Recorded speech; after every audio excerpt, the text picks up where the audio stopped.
name is John Daly. I'm General Manager of Dublin Waste to Energy. I'd like to welcome you here to Covanta's Dublin facility based here on the Poolbeg Peninsula. This facility is designed to address one of the greatest problems we have in Ireland, which is the ability to process our residual waste. This is the black bag waste, which cannot be recycled, cannot be composted, and which for the last number of years we've been exporting all over Europe.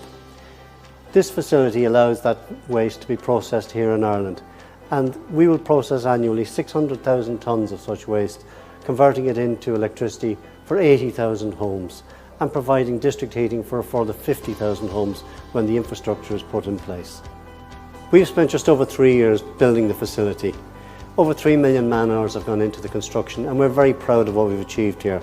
And we'd like to bring you through the facility and show you some of the features. Welcome to Covanta Dublin. We're at the Weybridge facility here, and this is where all the waste processing starts. And we take great pride in keeping the facility clean. Vehicles entering the facility are fully sealed containers, and we take great pride in good housekeeping at the facility also. This is the next phase of the waste acceptance procedure. So the waste comes from the Weybridge area up onto the tipping floor. It gets the green light from the tipping floor manager. It's directed to one of the bays where it's tipped into the waste bunker. As you can see behind me, we're going to carry out a waste inspection now. Here with Paul, our tipping floor manager here. It's a licence requirement that we inspect one load per operator per day, and we've got the waste inspection sheets here to prove that, and Paul's just completed that for that inspected load, and that's an acceptable load now. We can now proceed to push that load into the tipping bunker. You can see a week's waste behind me here from Dublin, and that's approximately 7,000 tonnes in the bunker currently. Each of the grabs behind me holds about 8 to 10 tonnes, where we mix the waste here in the bunker area and we get it ready to feed the feed hopper.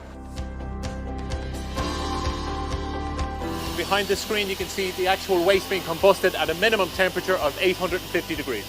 It's inside in this furnace that the air we've taken from the tipping hall for odour control is reintroduced into the furnace for temperature control.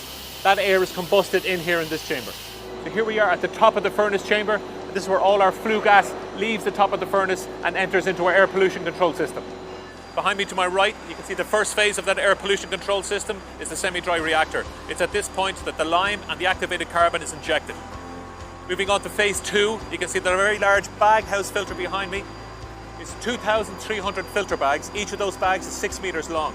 It's at this point the particulate matter is removed in the bag house. And then before moving on to our wet scrubber, the final and third phase of the air pollution control system at the Dublin plant is at this point that the water mist injected in with a sodium hydroxide mist for the removal of final particulates before exiting to the stack.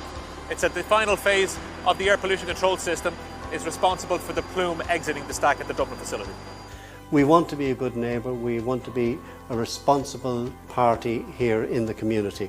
Part of that has been our investment into the Community Gain Fund. So far this year we've invested 10.5 million into that Community Gain Fund, which will be used for worthwhile projects in the Ringsend, Irishtown and Sandymount areas. Each year we will be paying in approximately €1 per tonne of waste that we process here into the facility. That will be €600,000 per annum for the lifetime of the project. And over the next 45 years, Covanta is committed to being a good neighbour to the people of Ringsend, Irishtown and Sandymount.